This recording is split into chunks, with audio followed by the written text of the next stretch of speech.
Ok. Bon, j'espère que vous allez bien. Bonjour à toutes et à tous. Bonjour à ceux qui sont par Zoom. Soyez les bienvenus. Est-ce que vous vous souvenez de la série que nous faisons avec certains prédicateurs? Est-ce que vous en souvenez? Sinon, je peux le... Ah, je crois que oui, bon. Donc, on voit là les 7 églises dans l'Apocalypse. Et puis, j'aimerais dire en introduction ce que Hervé nous disait quand j'étais pas là, quand j'étais malade. Hervé vous disait, et j'ai réécouté ce que disait Hervé, donc j'ai trouvé son introduction excellente, merci. Il nous disait que le livre de l'Apocalypse était mal compris. Tu me corriges si jamais je dis une bêtise. Hein. Il était mal compris surtout par les francophones, notamment. Et on y associe à ce livre la fin du monde, les tribulations, les grincements de dents.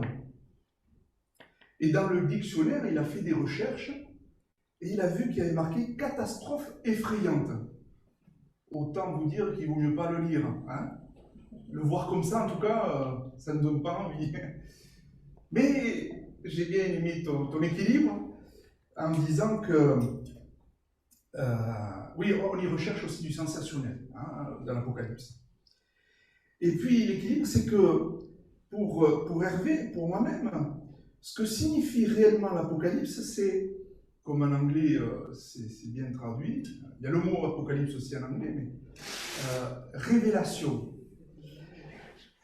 Et révélation d'une partie du plan de Dieu. Et les deux buts sont précisément que Jésus va revenir bientôt. Le premier. Le second nous pose la question, sommes-nous prêts? Amen. J'aime Jérôme. À tout le monde, mais il a fait ça, je veux dire.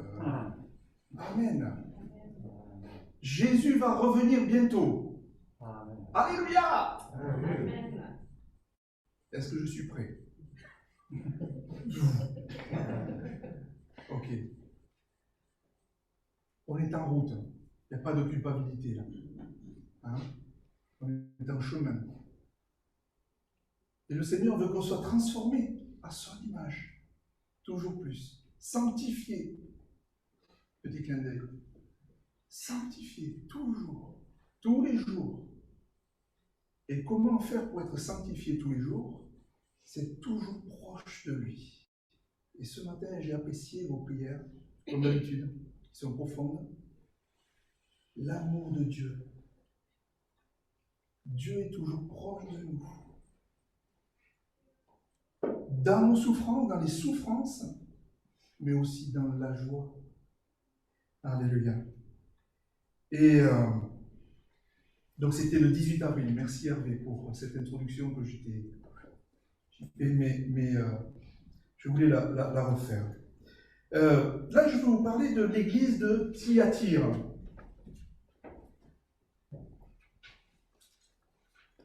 Donc, il y a une lettre là qui, à l'église de Thyatire, dans Apocalypse 2, 18, verset 29, qu'on va lire ensemble. Mais pour aller plus loin dans l'introduction, par rapport à cette église précisément, après Éphèse, Smyrne et Pergame, c'est à Thyatire, en vision, le Seigneur conduit Jean. Et après la perte du premier amour à Éphèse, vous voyez, ces 7 églises vont nous permettre à nous, individuellement et collectivement, en tant qu'église, à faire attention. Ce sont comme des garde-fous, entre guillemets, pour nous. Là, l'église d'Éphèse, c'est la perte du premier amour. Donc ça peut nous parler à nous. Est-ce que j'ai perdu le premier amour? Est-ce que quand j'étais tout nouveau chrétien, j'avais le feu? Et est-ce que quand les années sont passées, les expériences difficiles, etc. faisant, est-ce que j'ai perdu cette flamme que j'avais avant? Et puis, il y a l'épreuve bien de la persécution, donc de la souffrance à Smyrne. Et est-ce qu'aujourd'hui, nous, en France, est-ce que je souffre? Oui, je pense qu'on souffre. Certains se moquent de nous, du message que nous portons aux uns et aux autres. Oui, je pense qu'on est persécuté alors gentiment, je dirais. Ce n'est pas des persécutions comme on a vu en Algérie, où il y avait la police, etc., et d'autres pays. Hein. D'accord? Est-ce que je souffre? Oui. Mais est-ce que dans la souffrance que je vis, est-ce que je reste accroché au rocher, au roc? Au roc.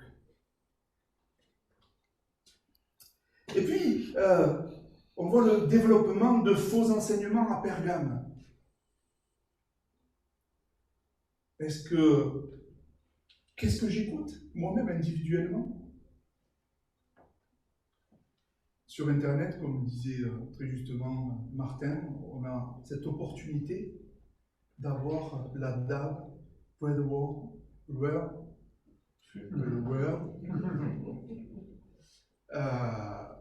merci Seigneur.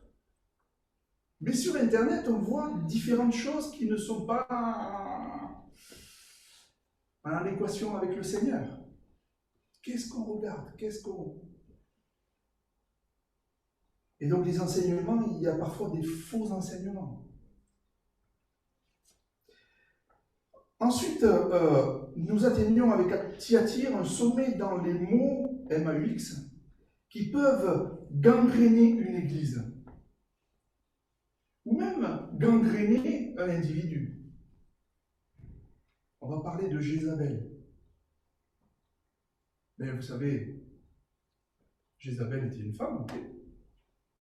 Mais il y a des Jézabel hommes aussi, hein, je veux le souligner.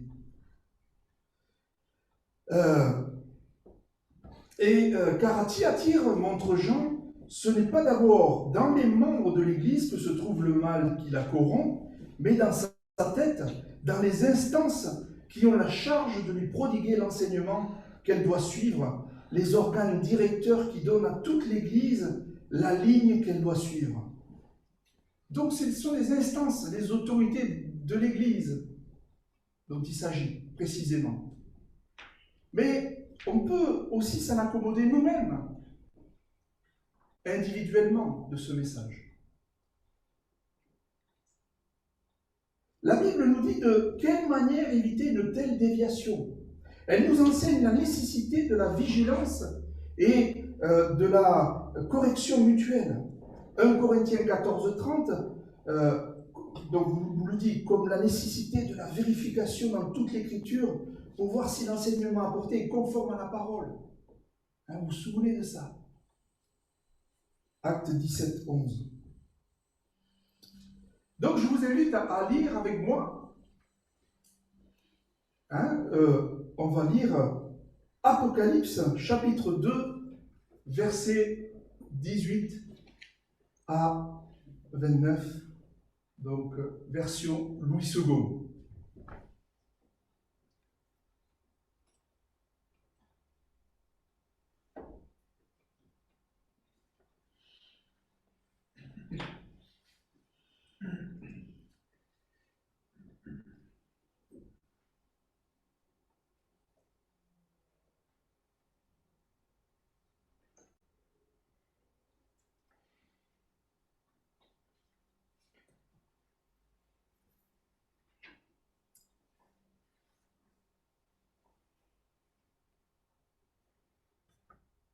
Si tu peux le...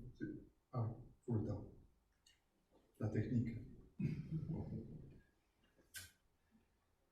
Donc, c'est pas coupé, n'ayez pas peur, par Zoom. On est toujours là. Coucou. On est là. On attend juste. Voilà, ça arrive. Ça arrive. Ne bougez pas.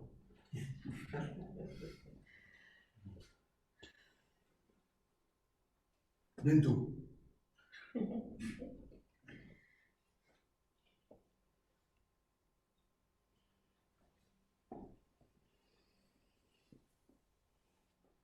Waouh, ça pédale. Ok, nous lisons. Verset 18. Écrit à l'ange de l'église de Thyatire. Voici ce que dit le Fils de Dieu, celui qui a les yeux comme une flamme de feu et dont les pieds sont semblables à de l'airain ardent. Verset 19. Je connais tes œuvres, ton amour, ta foi, ton fidèle service, ta constance et tes dernières œuvres plus nombreuses que les premières.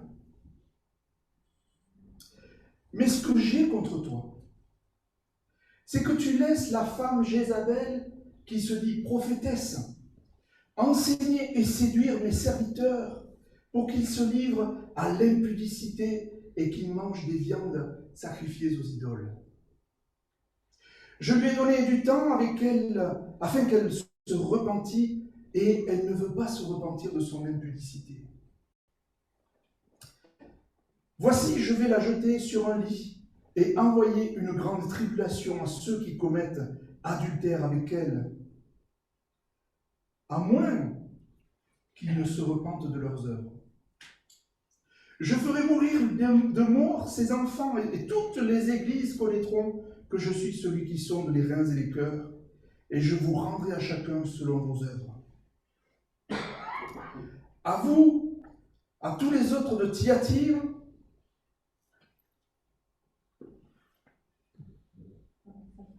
ah oui, d'accord. Ok. Merci pour votre attente. Bon, je vais le lire comme ça. Vous avez certainement vos Bibles ou vos portables. À vous, à tous les autres de Thyatire qui ne reçoivent pas cette doctrine et qui n'ont pas connu les profondeurs de Satan, comme il les appelle, je vous dis, je ne mets pas sur vous d'autre fardeau. Seulement, ce que vous avez, retenez-le jusqu'à ce que je vienne. À celui qui vaincra et qui gardera jusqu'à la fin mes œuvres, je donnerai autorité sur les nations. Verset 27. Il les pétera avec une verge de fer, comme on brise les vases d'argile, ainsi que moi-même j'en ai reçu le pouvoir de mon Père. Et je lui donnerai l'étoile du matin. Que celui qui a des oreilles entende ce que l'Esprit dit aux églises. Amen. Amen. Alors, on va voir là. Il y a une carte normalement, mais voilà. Je vais continuer. Ah, super.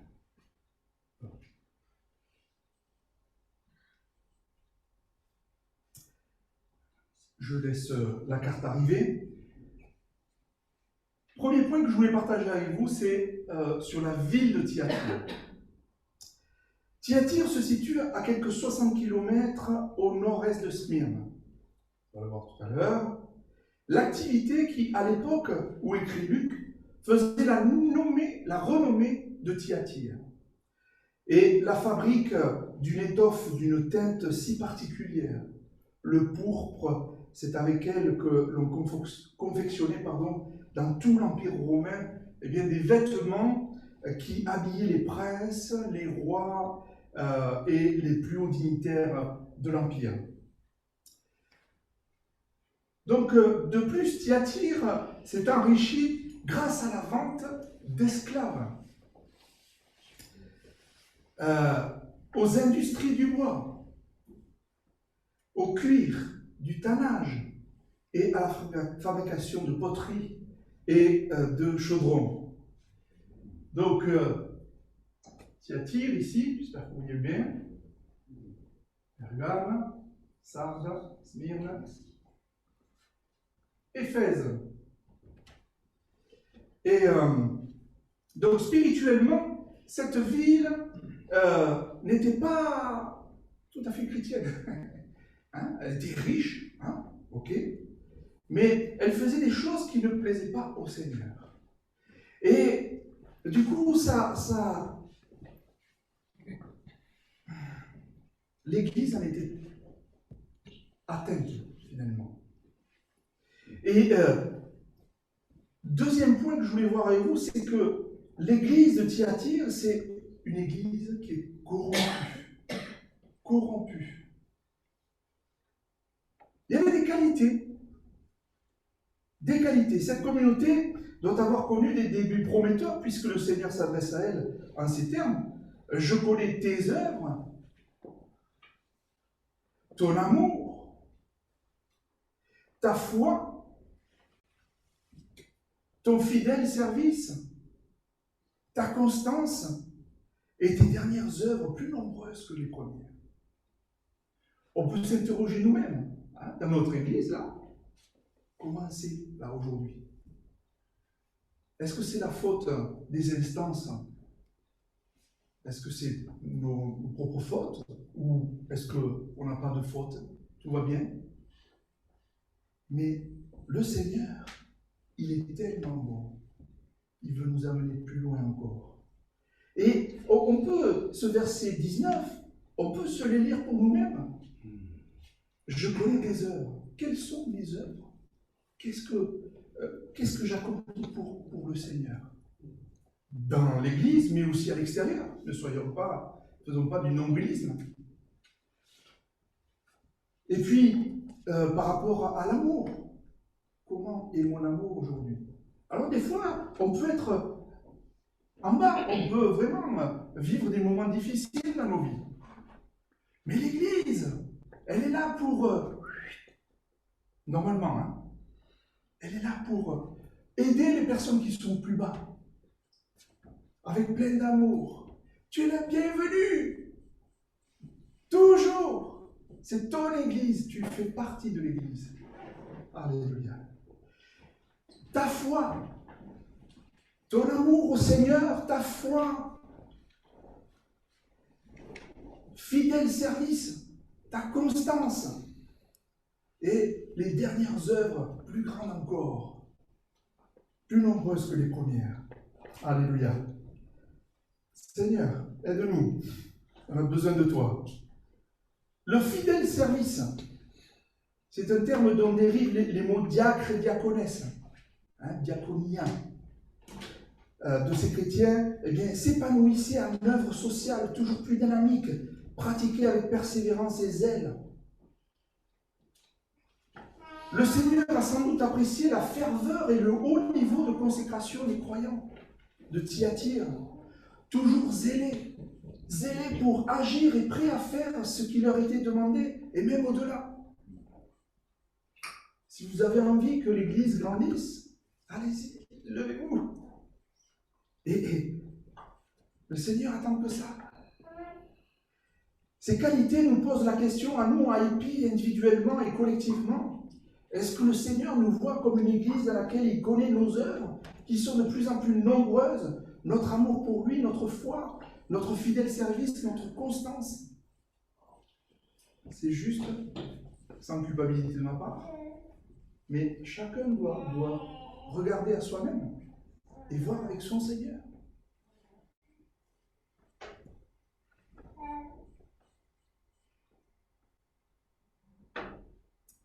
L'autre point que je voulais voir avec vous, c'est au niveau de l'amélioration de cette Église. Le problème de l'Église de Thyatire, c'est l'influence maléfique, excessive, immorale et idolâtre. C'est une Église corrompue. Vous voyez, avec ses qualités,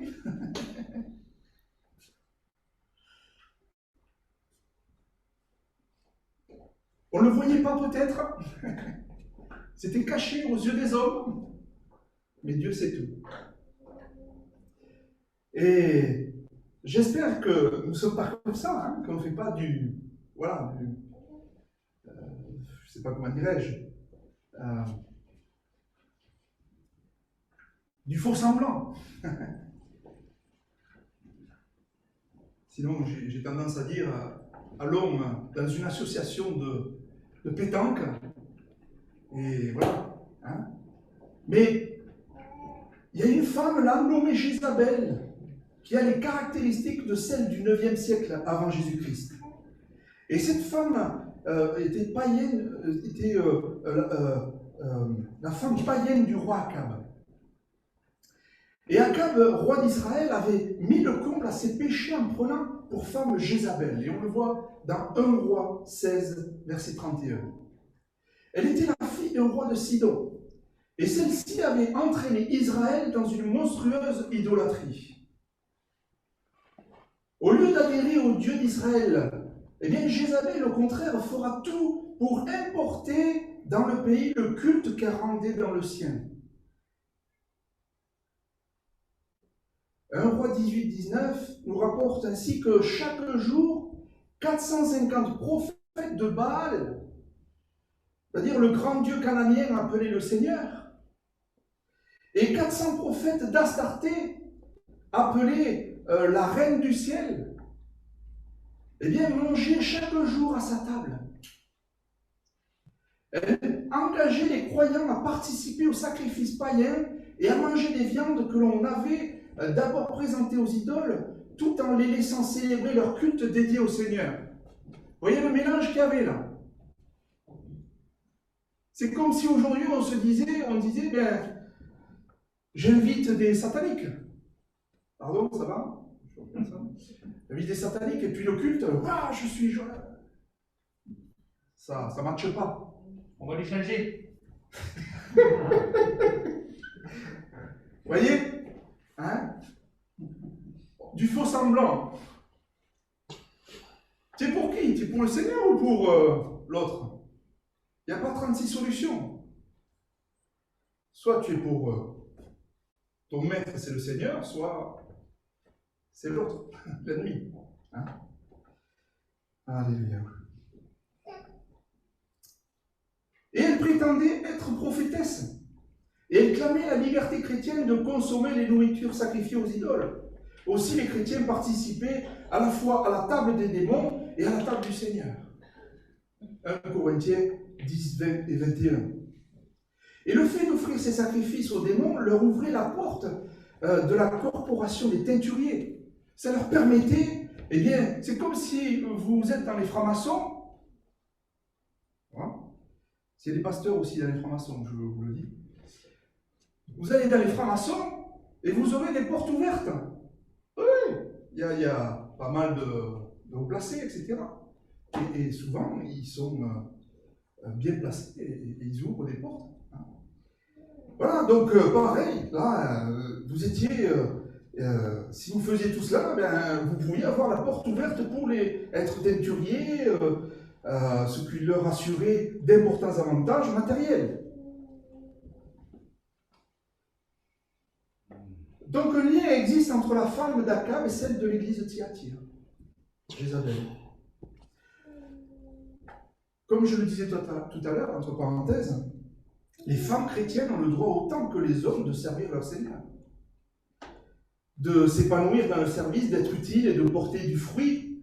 Et la Bible nous parle d'ailleurs de nombreuses femmes consacrées, mises à part, et utiles, et que dire des missionnaires au féminin. Elles y accomplissent des tâches incroyables. Mais on en reparlera avec les anciens, hein, au mois de juin. Et donc il peut y avoir aussi des Jézabel hommes. N'allons pas trop vite dans le côté femme. Hein. Le problème de l'église de Thyatire, c'est l'influence maléfique, excessive, immorale, idolâtre. Est-ce que nous laissons le monde rentrer dans nos maisons? Rentrer chez nous individuellement, dans l'église. Qu'est-ce que nous regardons sur Internet? Qui est-ce que nous invitons? Est-ce que nous nous laissons influencer par la croyance à plusieurs religions? Ah, je ne trouve pas ce que je veux ici, je vais aller dans une autre religion, essayer de voir si je peux avoir ce que moi je veux. Ou autre. Ça s'appelle du syncrétisme. La croyance dans l'immoralité, croyance dans la sorcellerie, dans l'ésotérisme, dans l'idolâtrie. L'idolâtrie, c'est prendre plus de temps pour des choses autres que le Seigneur. Hein. Ça peut être le sport, hein, qui peut devenir comme un dieu, comme l'argent d'ailleurs. Les livres, parfois, chez nous, quels sont les livres que nous avons? Qu'est-ce qui nous influence? On peut séduire de diverses manières, hein, comme Jézabel le faisait, par nos paroles, avec nos comportements, etc. On peut avoir des apparences chrétiennes le dimanche et se laisser influencer par le monde, dans la semaine. Et puis on peut entraîner des chrétiens dans notre façon de vivre mondainement. Pas que nous, hein, mais voilà, on le dit. Hein, aussi bien on témoigne de ce que Dieu a fait dans nos vies, mais aussi bien on peut parler à tort et à travers dans la semaine. Dieu seul le sait, et aussi. Quelle personne nous influence le plus?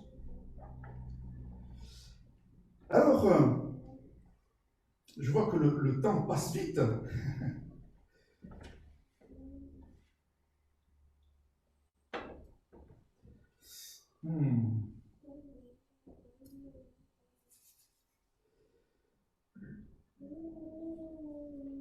L'infidélité de la doctrine et de la foi dans l'Église chrétienne est comparée à un adultère qui outrage l'Éternel. L'infidélité de la doctrine et de la foi dans l'Église chrétienne est comparée à un adultère qui outrage l'Éternel. Et on a ça dans le verset 22 et 23.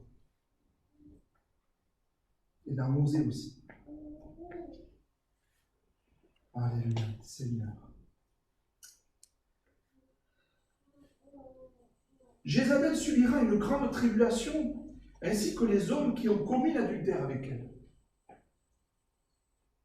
Dieu frappera de mort ses enfants.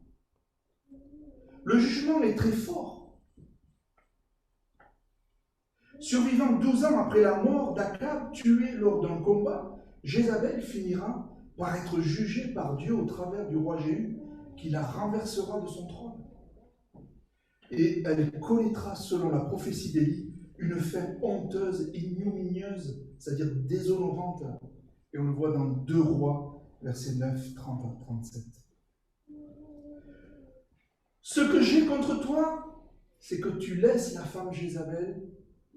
Je lui ai donné du temps afin qu'elle se repente, et elle ne veut pas se repentir de sa débauche. Combien le Seigneur est bon, plein d'amour pour nous. Voyez comment le Seigneur voulait que Jézabel se repente, il a laissé du temps.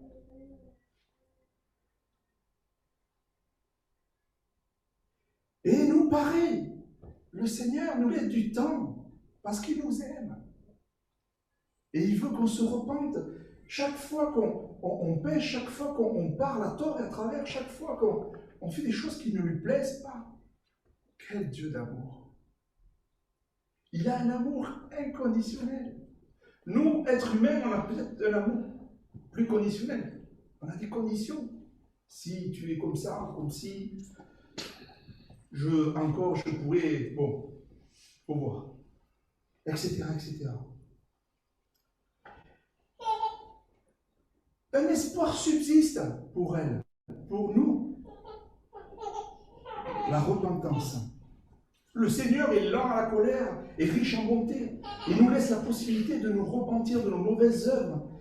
Mais il y a un temps où il juge ce type de personne qui ne fait rien pour revenir vers le Seigneur alors qu'elle sait ce qu'il faut faire. Quelquefois, on sait ce qu'il faut faire. Demander pardon. Mais parfois, on n'y arrive pas.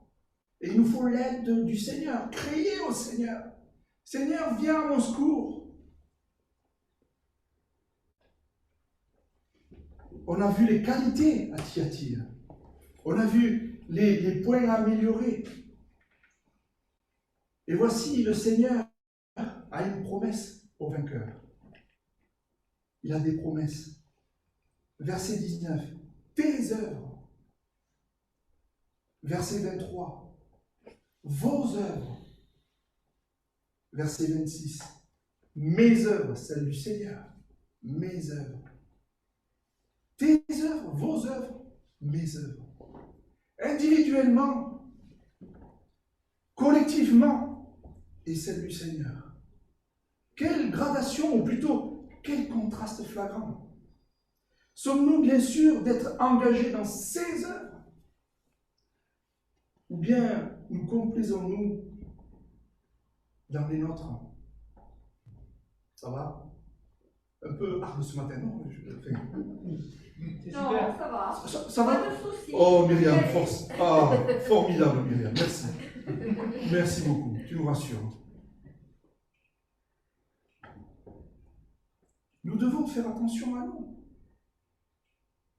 Nous devons faire attention à nous. Chaque jour, prenons soin de nous-mêmes avec l'aide du Seigneur. On est dans une église, profitons des uns et des autres. Et on est ensemble dans l'église avec cet amour vrai, les uns les autres. Pas forcé. Vrai, le Seigneur le voit. Soyons vrais les uns avec les autres. Ayons de l'amour les uns pour les autres. Faisons attention à ce que nous regardons, à ce que nous faisons durant la semaine.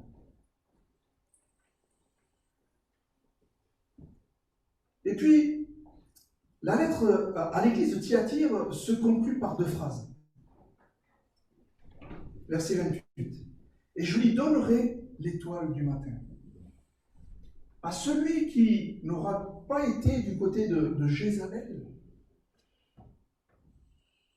eh bien, je lui donnerai l'étoile du matin. Et cette promesse s'illumine à la clarté de la déclaration apostolique qui affirme: nous tenons pour d'autant plus certaine la parole prophétique à laquelle vous faites bien de prêter attention, comme à une lampe qui brille dans un lieu obscur jusqu'à ce que le jour vienne apparaître et que l'étoile du matin se lève dans vos cœurs. Nous dit 2 Pierre, verset 1 à 19. Que dès maintenant, Christ, l'étoile du matin, se lève dans nos cœurs, parce que la parole prophétique aura brillé pour nous comme une lampe dans le lieu obscur. Dans les lieux obscurs, dans notre vie, il y a peut-être des lieux obscurs. Crions au Seigneur qu'il vienne. Et puis, dans la conclusion donc, de cette lettre, la 2e phrase, c'est « Que celui qui a des oreilles entende ce que l'Esprit dit aux églises. » Comme le disait très justement Martin, on fait peut-être nos listes de courses quand on prie le Seigneur. « Seigneur, je voudrais que tu fasses ça, ça, ça, ça, ça. » Au lieu d'être dans un temps d'écoute, entendre ce qu'il veut nous dire, nous individuellement, mais nous aussi en tant que collectivement, en tant qu'Église. En conclusion,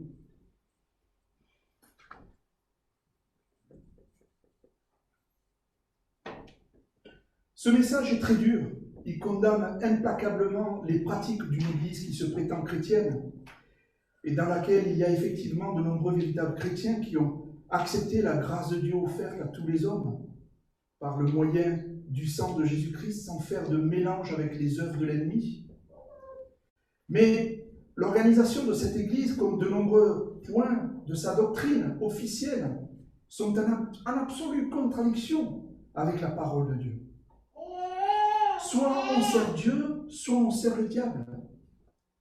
Nul ne peut servir 2 maîtres, car où il ira l'un et aimera l'autre, où il s'attachera à l'un et méprisera l'autre.